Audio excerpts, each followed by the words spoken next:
उठो मुअर्रख लिखते जाओ, मैं सुनाता हूँ। लिखो कि जब तक हम अमेरिका के गुलाम रहे, इमरान खान पर एतमाद था। जब उसने कहा कि अमेरिका के गुलाम नहीं हैं, तो अदम एतमाद हो गया। लिखो कि उसके कुछ साथी भी उसे सिर्फ पैसों के लिए छोड़ गए, हालांकि उसने तो पूरी दुनिया में इस्लाम और पाकिस्तान का नाम ऊंचा किया था। लिखो कि उसके लोटे साथियों से जब पूछा गया कि कप्तान का साथ छोड़ने पर क्या दोबारा आपको अवाम वोट देगी, तो उन्होंने कहा कि ये अवाम तो 2-3 दिन में सब कुछ भूल जाती है।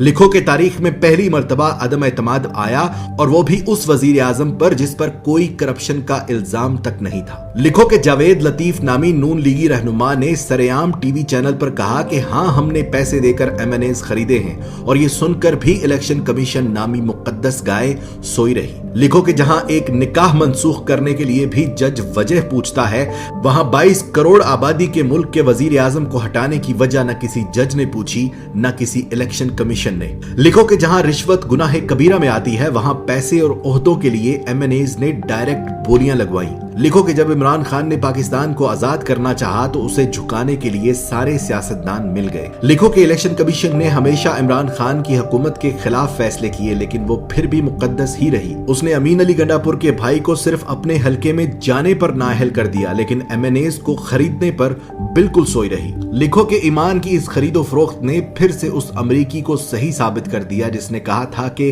पाकिस्तानी पैसे के लिए अपनी मां तक बेच देते हैं। लिखो कि जब बगैर किसी कसूर के असेंबली में तमाशा लगाया गया, तो अज खुद नोटिस लेने वाले भी तमाशाई बने। लिखो कि पेट से सोचने वालों ने अमेरिका और मगरबी ममालिक के गुलाम सियासतदानों का साथ दिया। लिखो कि वो मर्दे मुजाहिद ये जानते हुए भी हक पर खड़ा रहा कि पैसे में बड़ी ताकत होती है। लिखो कि इस्लाम का नाम लेकर सियासत करने वालों ने उस शख्स की मुखालफत की जिसने सारी दुनिया में अपने नबी पाक सल्लल्लाहु अलैहि वसल्लम और इस्लाम पर लगे इल्जामात को गलत साबित किया। लिखो कि हम जहालत के उस समुद्र में रहते हैं कि जहां से हमें कोई नहीं निकाल सकता। लिखो कि महंगी गैरत कबूल नहीं थी, इसलिए सस्ती बेगैरती का इंतखाब हुआ। लिखो कि पाकिस्तान में ऐसा वक्त भी आया कि अगर ये कौम चाहती तो अपने लीडर का साथ देकर उसे गुलामी से निकाल सकती थी, मगर झूठे और मक्कार दज्जाली सियासतदानों ने उनकी आंखों पर जहालत की ऐसी पट्टी बांधी कि पेट की दलदल में औंधे मुंह गिर पड़े। गुलाम थे, गुलाम रह गए। गुलामों के लिए अच्छी खबर यह है कि अल्लाह ने इस कौम पर तरस खाकर एक बहादुर लीडर दिया जो उनकी गुलामी की जंजीरें तोड़ना चाहता है। पर इस कौम ने कहा कि मैं अमेरिका और मगरिब का गुलाम था और रहूंगा।